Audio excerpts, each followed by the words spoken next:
Good afternoon, everybody. How are we? Good? Good. President Trump is saddened and outraged over the brutal murder of two Israeli embassy staff here in Washington, D.C. last night. Yaron Lashinsky and Sarah Milgram were a beautiful young couple. In fact, we learned that Yaron was planning to propose to Sarah next week in Jerusalem. Yaron's father, Daniel, spoke about the young couple's devotion for one another this morning. He said, "They were in love, one for the other. The embassy told us they were like a star couple at the embassy. I never expected something like this. He had his whole life before him." These words, especially every parent knows, are heart-wrenching.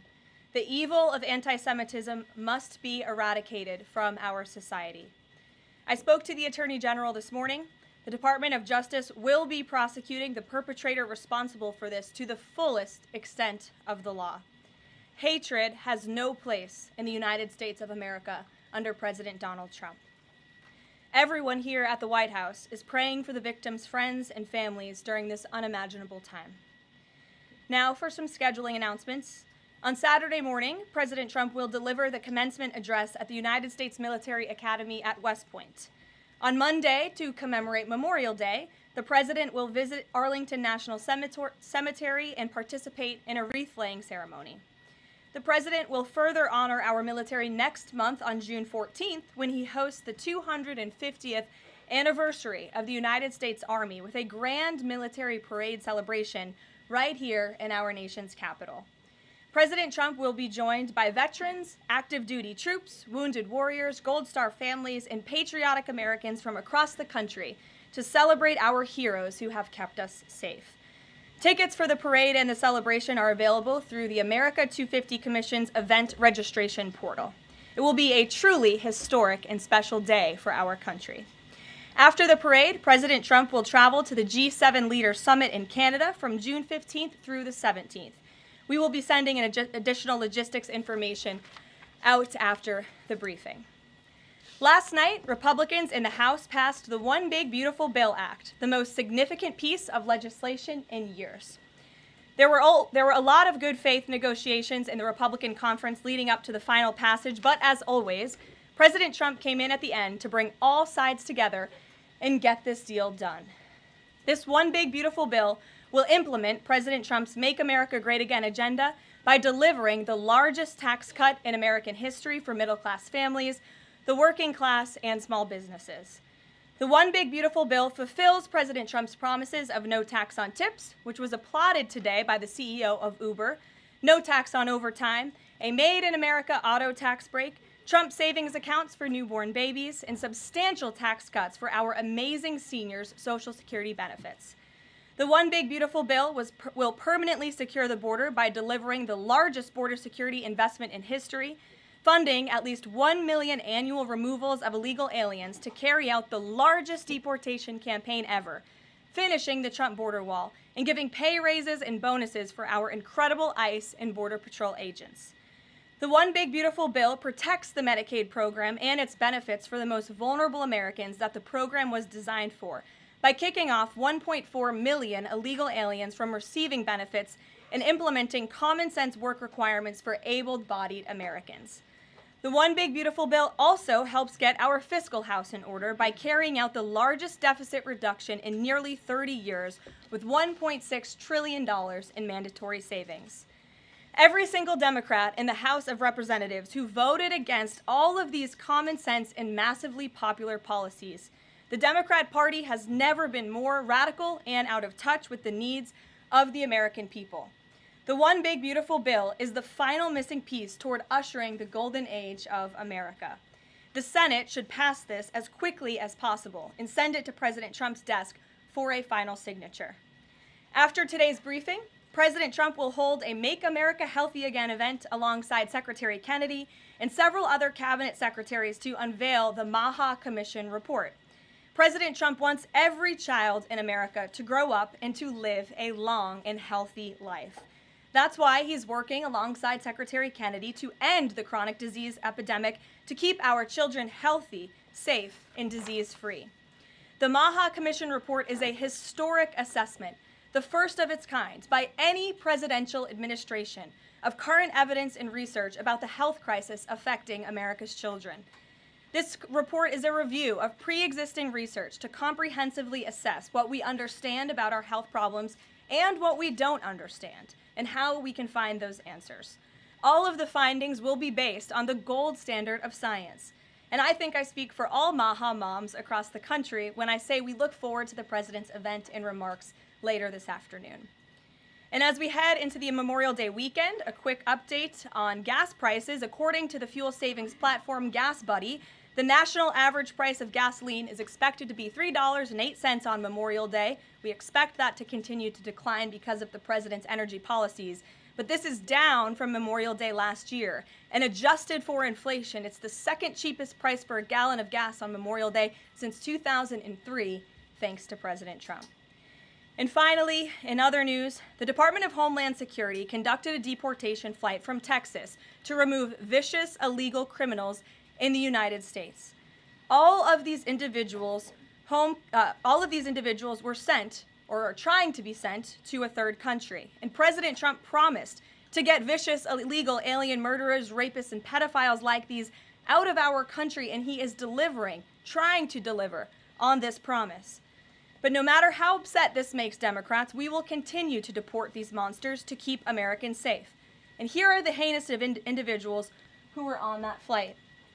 A Cuban national, convicted of homicide, armed robbery, false impersonation of an official, kidnapping, and robbery strong arm. A Cuban national convicted of attempted first-degree murder with a weapon. A citizen of Laos convicted of first-degree murder and robbery. A Mexican national convicted of second-degree murder.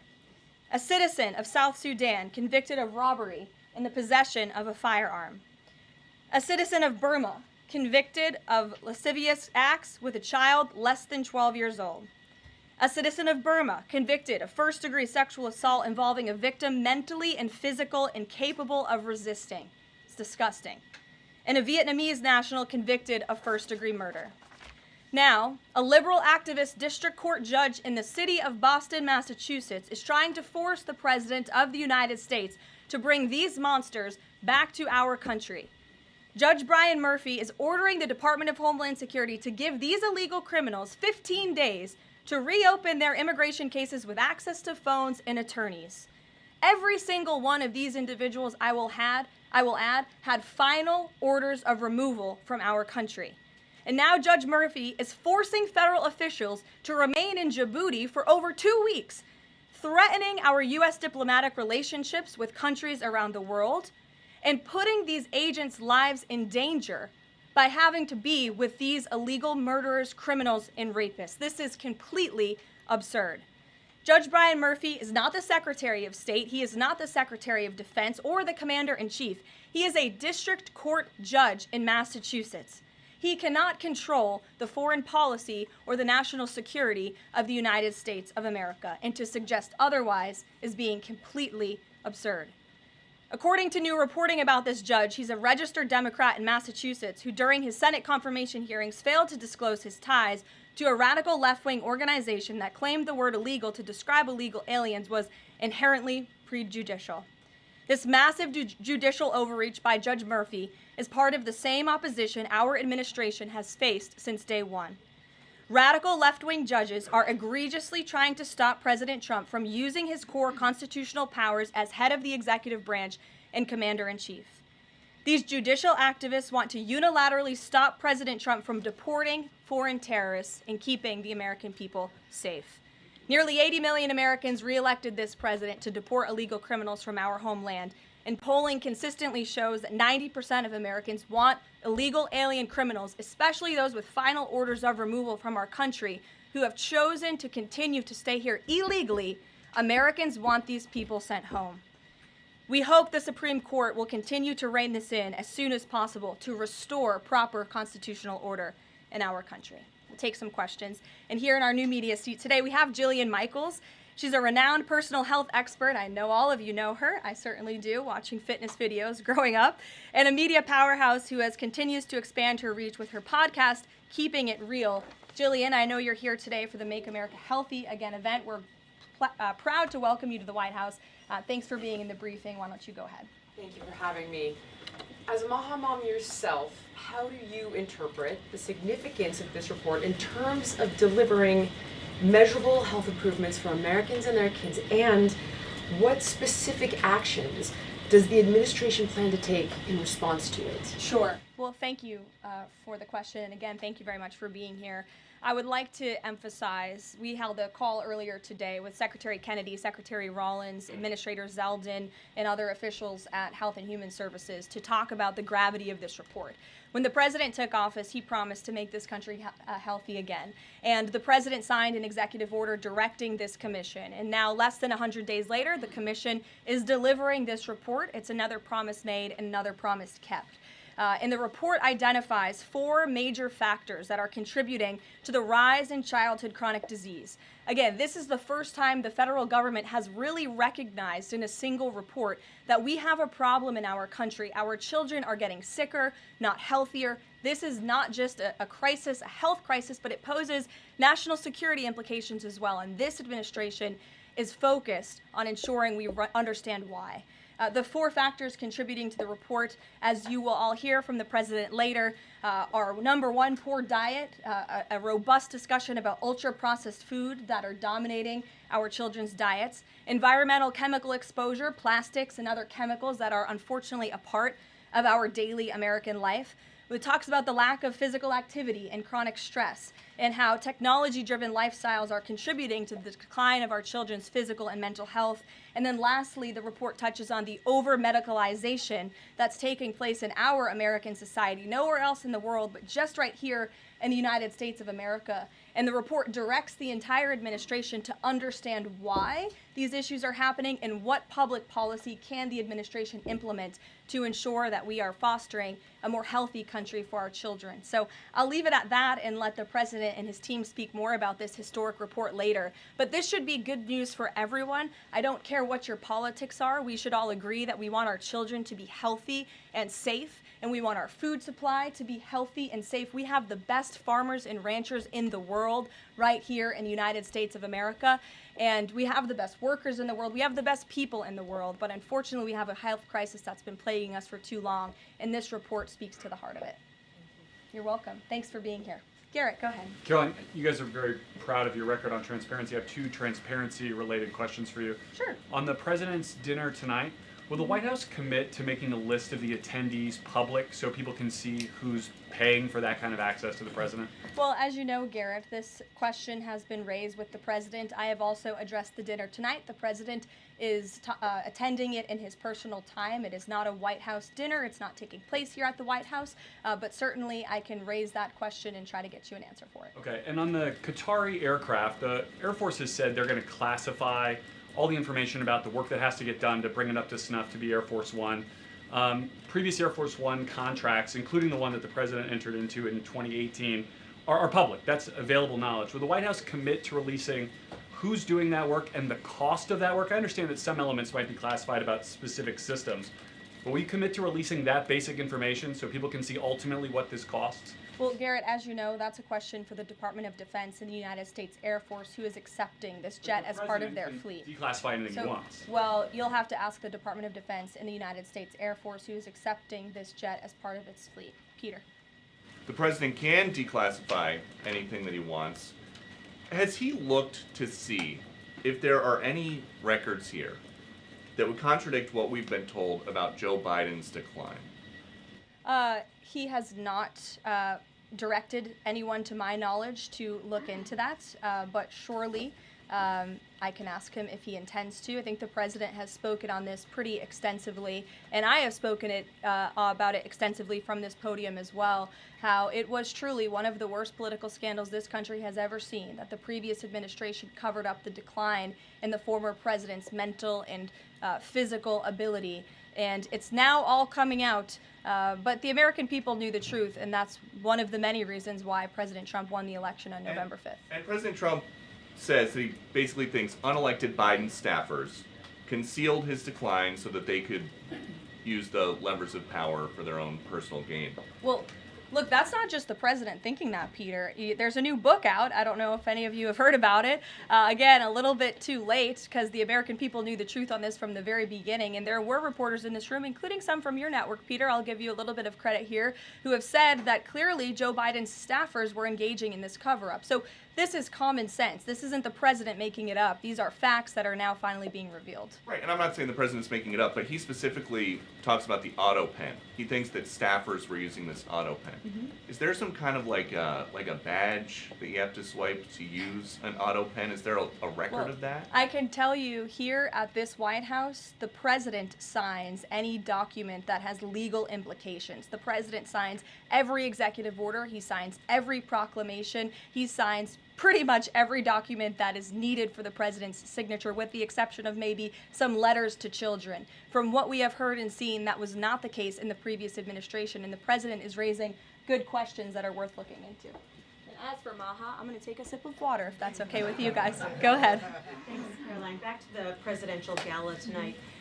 Did anyone in the White House or in the White House counsel's office advise the president against holding this sweepstakes, whereby the people who spent the most money on his Trump coin would then have access to the president at this dinner? Again, the president has been asked about this. He has addressed this. I have also stated previously from this podium that the president is abiding by all conflict of interest laws that are applicable to the president. And I think everybody, the American public, believe it's absurd for anyone to insinuate that this president is profiting off of the presidency. This president was incredibly successful before giving it all up to serve our country publicly. And not only has he lost wealth, but he also almost lost his life. He has sacrificed a lot to be here, and to suggest otherwise is frankly completely absurd. Does the White House Libby, have go any ahead. concerns? The fifth round of nuclear talks between Iran and the U.S. is going to take place on Friday in Rome.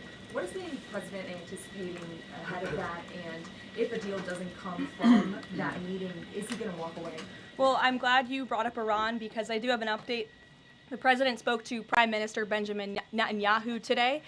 They had a productive discussion. They discussed many things, including, of course, the tragic shooting that took place here in Washington, D.C. last night. But they also did talk about a potential deal with Iran, which the president believes is moving along in the right direction. And as the president told me, and he's told all of you, this deal with Iran could end in two ways. It could end in a very positive diplomatic solution, or it could end in a very negative situation for Iran. So that's why these talks are taking place later this week.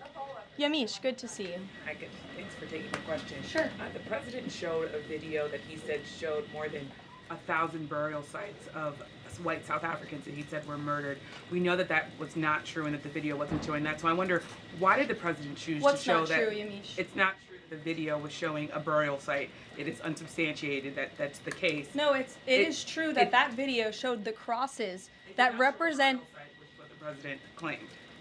The video showed images of crosses in South Africa about white farmers who have been killed and politically persecuted because of the color of their skin. The president And those claimed crosses that it are was showing a representing their burial lives.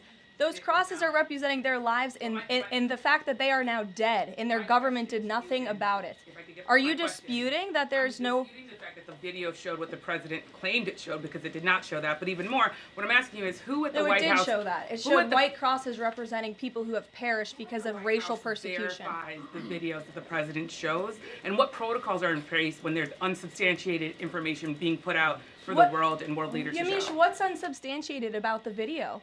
The video shows crosses that represent the dead bodies of people who were racially persecuted by their government. In fact, the Associated Press, of all places, has a picture of that very monument, and the caption from the Associated Press is, "Each cross marks a white farmer who has been killed in a farm murder." That it So was it a is burial substantiated, site, but it's not just not. by that video and the physical evidence that everybody saw on display in the Oval Office, but also by another outlet in this room, the Associated Press. So you should take it up with them if you believe the claim is unsubstantiated, and that's a ridiculous line of questioning.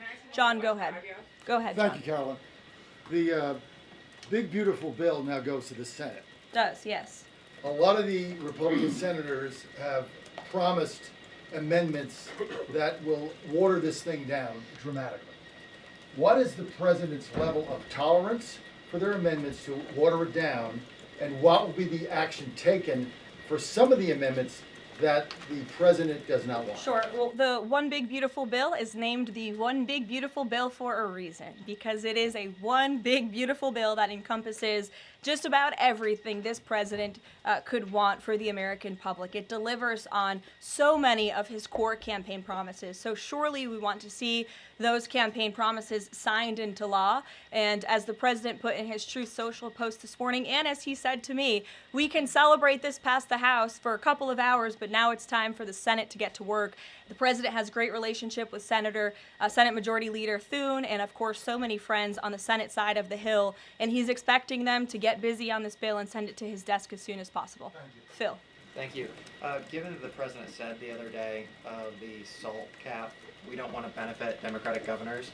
If the Senate was to reduce that SALT cap or make any type of changes, would he support that, or is this a situation where done is beautiful and he just wants to pass it? Well, look, it's a hypothetical question, obviously. Negotiations. Well, correct, and the bill passed, didn't it? So now it's off to the Senate where additional negotiations will take place, and we'll see how it goes. Michael. Thank you, Caroline. Two questions on the beautiful bill. One of the campaign promises from President Trump was no tax on Social Security. Now, due to congressional rules, that wasn't able to be included in this bill.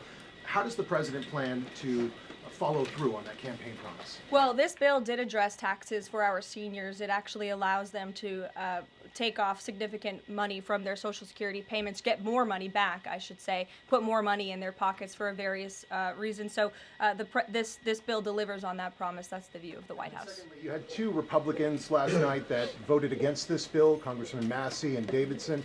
Does the president think that they should be primaried? I believe he does, and I don't think he likes to see grandstanders in Congress. What's the alternative? I would ask those members of Congress. Did they want to see a tax hike? Did they want to see our country go bankrupt? That's the alternative by them trying to vote no. And the president believes the Republican Party needs to be unified, and the vast majority of Republicans clearly are and are listening to the president. They are trusting in President Trump, as they should, because there's a reason he's sitting in this Oval Office. It's because he's the unequivocal leader of the Republican Party. Not just a president for Republicans, but all Americans. The president's approval rating is at an all-time high right now, and it's because he knows how to deliver. And Republicans like Thomas Massey and others should take note. Stephen. Thank you, Caroline. Building on the question about Social Security, the bill includes the president's promises to address taxes on tips and overtime. Could you say his feelings about the income cap? Is he satisfied where that landed? And also on a different matter, could you comment on the investigation that the Justice Department has into Andrew Cuomo? As for the first question, the president is clearly satisfied where the bill landed because it passed. Again, now it has to go to the Senate, so changes could certainly be made. As for your second question, I would defer you to the Department of Justice. Christian. Yeah, thanks, Caroline. Can you explain the decision to totally shake up FEMA leadership just a week before hurricane season? You'd have to ask the Department of Homeland Security in terms of leadership, but certainly the administration, and I know the National Security Council here at the White House is monitoring storms and natural disasters that are happening across the country at all times. We're briefed on those. The administration is briefed on those, and Secretary Noem is leading that effort for sure. Go ahead. Switching gears, Caroline. Yeah, just following up on Warren Davidson, I wanted to read you his quote that he posted online. While I love many things in the bill, promising someone else will cut spending in the future does not cut spending. Deficits do matter, and this bill grows them. Why should that get a Republican primary? This bill saves $1.6 trillion for the American taxpayer. It saves more than any bill that has ever passed Capitol Hill has. In fact, by double. The next bill saved $800 billion. This bill saves $1.6 trillion. So this is a very good bill for the American people, the American taxpayer. And I believe, as an outlet put it with a headline this morning, it might have been Politico actually, they wrote that the American people are going to be flush with cash when this thing is signed into law. And that's a good thing for American taxpayers. Sure, go ahead. Caroline, what is the president doing to win Senate passage by July 4th? And does that include work to eliminate carried interest and make business tax cuts permanent? Where is he on those issues? Well, look, this bill literally just passed the House of Representatives, so now our team is suiting up for discussions with the Senate side of Capitol Hill. The president again said this morning he hopes to see this bill at his desk as soon as possible, and he'll be engaged in the process to get it through the Senate, just like he was to get it through the House of Representatives. What kind of assurances did he give the Freedom Caucus members to kind of ensure that this would get through last night was changes to Fannie Mae and Freddie Mac part of that equation, changes administratively to Medicaid as well? Well, I was in that meeting yesterday with the president and House Freedom Caucus, and he told them how he wants to be a cheerleader for them, a cheerleader for the Republican Party, and for the country. And Republicans faced a pivotal moment yesterday. They could have voted to bankrupt the country and increase taxes by $4 trillion, or they could vote for this one big, beautiful bill which cuts taxes and saves American taxpayers money. And he put that proposition before them, and clearly they heeded the call because the bill passed last night. Sure. Caroline, so on the Or this morning, rather. Every day is going into the next. Go ahead. The Netanyahu call. Just curious, did the president raise the flow of aid into Gaza? Is he happy with where that situation is right now? Not to my knowledge, but I can certainly go back and check. And did you have any reaction to the Supreme Court's ruling about the religious charter school today, as well as Justice Coney Barrett's decision to recuse herself? We'll get you an answer on that case specifically. Sure. You mentioned the president has a good relationship with Leader Thune. Has he talked to him specifically about the plan to get this through the Senate? Does he plan, or is he going to reach out to Republicans who have voiced concerns? Not to my knowledge has he spoken to Leader Thune this morning.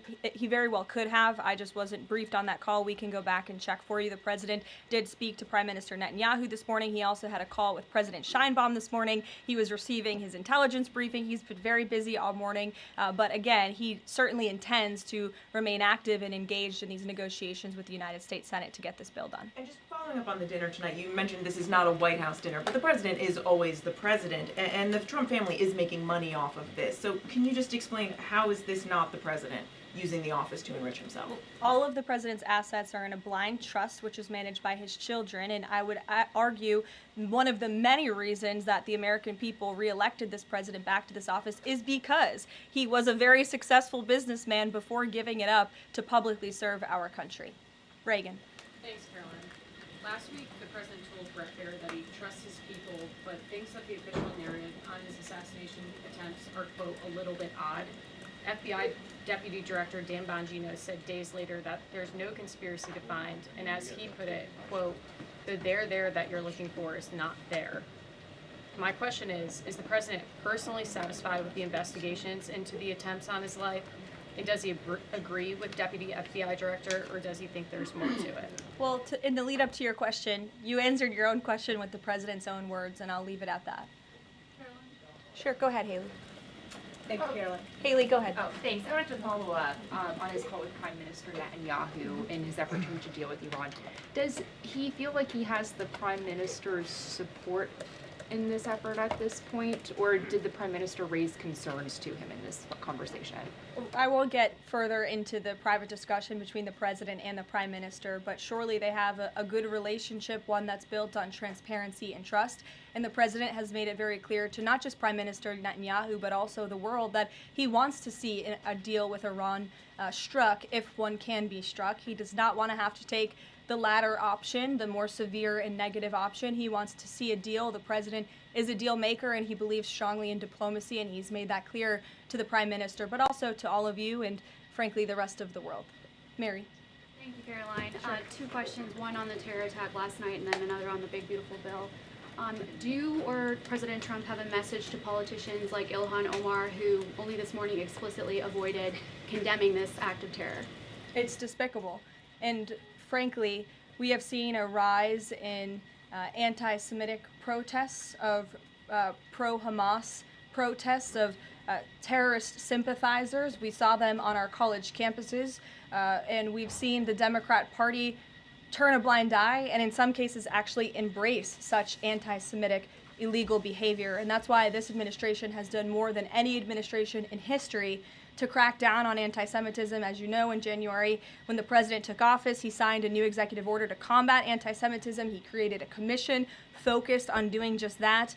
The Justice Department announced their task force as well. The Secretary of State, Marco Rubio, has revoked thousands of student visas from campuses where these pro-Hamas terrorist campus agitators and violent protests took place. And we've also withheld funding from those very campuses as well in an effort to combat anti-Semitism. So the president's made it very clear that such hatred will have no place in our country. Thank you. And then on the big, beautiful bill, I know there's a provision that the House included that defunds Planned Parenthood, not only because of the fact that it's the nation's largest abortion provider, but also because it's, I think, the biggest distributor of transgender hormones right now, even to minors, according to Live Action. So is the president committed to making sure that provision stays in the Senate? The president has maintained a very clear commitment to ensuring that this administration and the American people's tax dollars are not funding any institution. That includes hospital systems that are funding the chemical castration and mutilation of children. We're not going to tolerate taxpayer dollars going to such efforts. Sure. Thanks, Caroline. You mentioned at the top of the briefing that the migrants were to be sent to a third country. I was just wondering, could you share any more on, which countries the administration has struck these agreements with, and what that agreement with South Sudan specifically looks like? Well, first of all, I won't litigate foreign policy from the podium, but what I will reiterate is the absurdity of this ruling from a district court judge in Boston who is just creating new immigration laws out of thin air. This administration, let me be very clear, because there have been a lot of fake headlines about this deportation flight over the last 2 days. This administration has complied with all court orders. And the individuals whose names I just revealed and whose criminal histories I just spoke of that are on this flight, every single one of them had a final order of removal from our country. In fact, one of these violent illegal criminals had a final order of removal given to him in 1999. It's 2 years after I was born. This individual, this criminal, has been living in our country for an entire generation. And now we have a district court judge who is trying to tell the president and the Secretary of State and the Secretary of Homeland Security that an illegal criminal murderer who's been hiding in the shadows in our country for nearly 30 years cannot be deported from United States soil. That not only is undermining our entire immigration system, but it is also undermining our diplomatic negotiations with countries around the world. How are countries on this earth supposed to trust the United States government in these good faith diplomatic negotiations when these countries accept these repatriation flights? How are they supposed to trust us if we have radical district court judges who are going to say, no, you can't do that? And now these illegal criminal murderers and rapists have to sit in Djibouti with our ICE agents who now have to sit there for more than 2 weeks without the proper resources. This judge is not only undermining our immigration system, undermining our foreign policy and our national security, but this judge is undermining the safety of the ICE agents who are putting their lives on the line to remove this list of illegal criminal terrorists. It's truly despicable what's happening in our court system, and the president and this administration hope that the Supreme Court will do what it needs to do to rein in these liberal activist judges. And the Supreme Court has already said it is well within the president's purview to dictate foreign policy, and a radical district court judge should not be getting in the way of that. We'll see you all later at the Maha event. Thank you.